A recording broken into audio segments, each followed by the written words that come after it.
Rudy, we're in downtown McAllen where there's plenty of foot traffic, and this is the first weekend that Mexican nationals get to come out here and shop, spend their money. No word yet from fire investigators as to what may have caused this fire, but just take a look here behind me. You can clearly see these firefighters are still hard at work. This is one of the rooms we want to show you guys. There's also water inside of here. You can see it's kind of, the floor is lifting here as a result of the standing water that's in here, but there is no sign of it going anywhere anytime soon. Monica, Dr. Melendez also saying that the girl had some underlying conditions. Oscar, Dina, that's absolutely right. Dr. Melendez could not disclose the 9-year-old's specific health issues. Brandon, you're absolutely right. This is a huge game for those Edinburgh Bobcats, and they know it. They got a playoff spot on the line for them tonight. Happening today, millions of Americans and thousands here in the Valley can now get booster shots.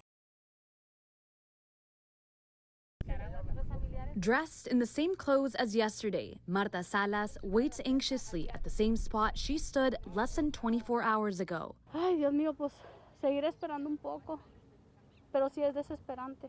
We first met Salas outside of Ansalduas Park yesterday afternoon. Yo vine desde el Río, Texas. She made the drive from Del Rio to the Valley to pick up 3 relatives from the emergency shelter for COVID-positive migrants. She told us this yesterday. Que no han comido, a mí me han dicho que no han comido.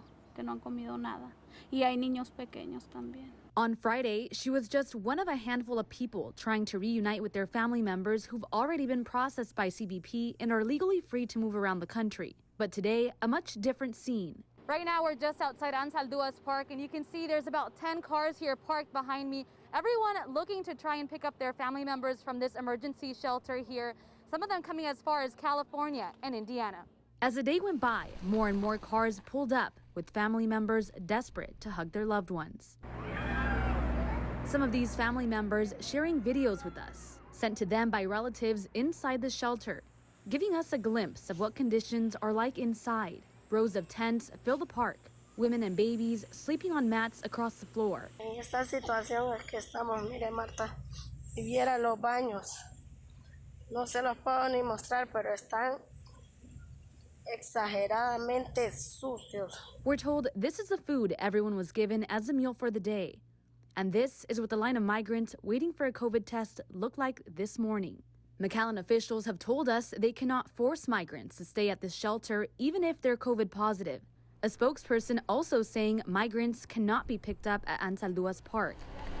Family members must pick them up at Catholic Charities. We reached out to Catholic Charities and to the city of McAllen again today to ask why this is their protocol and to learn more about the conditions inside the camp. We're still waiting to hear back as family members anxiously continue to wait. Ay, no, pues sí se siente algo, se siente feo, se siente desesperante porque realmente, pues, o sea, mañana, o sea, ayer dijeron una cosa, hoy dicen otra, mañana van a decir otra. Monica de Anda, Channel 5 News. Oscar, Christine, right now I'm on Longoria Street, and this is just one of 5 homes that was raided today by FAR Police Department with the help of the DEA and HSI.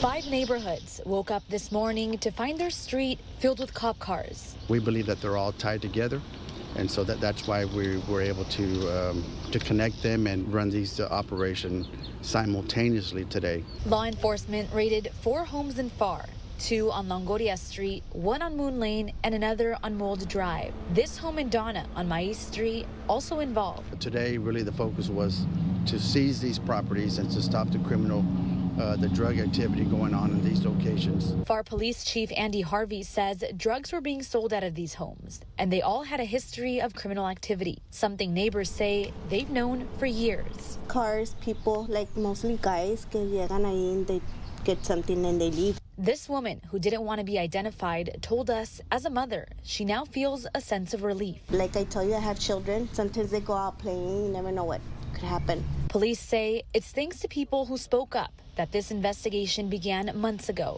when FAR PD started receiving calls to their Crime Stoppers line. People know that what's going on in their neighborhoods, and because of information from our community, because of their willingness and cooperation to end drug activity in their neighborhoods, that's why we're here. Tonight, families living in these 5 neighborhoods are feeling safer. I feel that it's a good thing, to get something like that and shut it down. The community will feel safer now. And again, all 5 homes raided today were seized by the FAR Police Department, and they are empty tonight. Charges are pending, and we'll go ahead and keep you updated on that.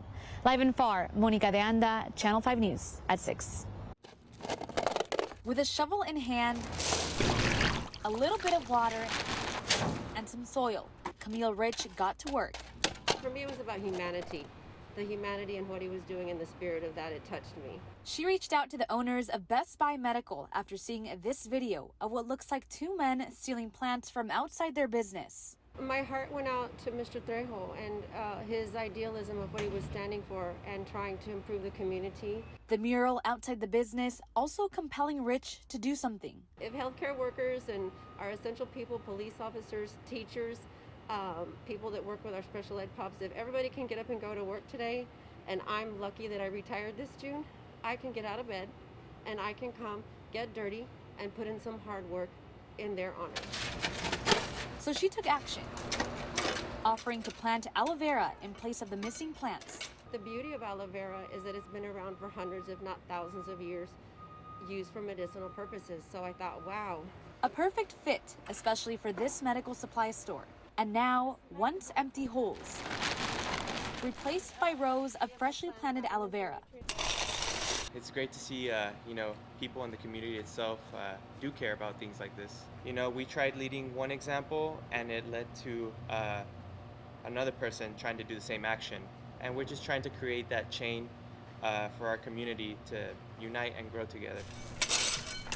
An act of kindness both Trejo and Rich hope inspires others to move their community forward. Monica de Anda, Channel 5 News at 6.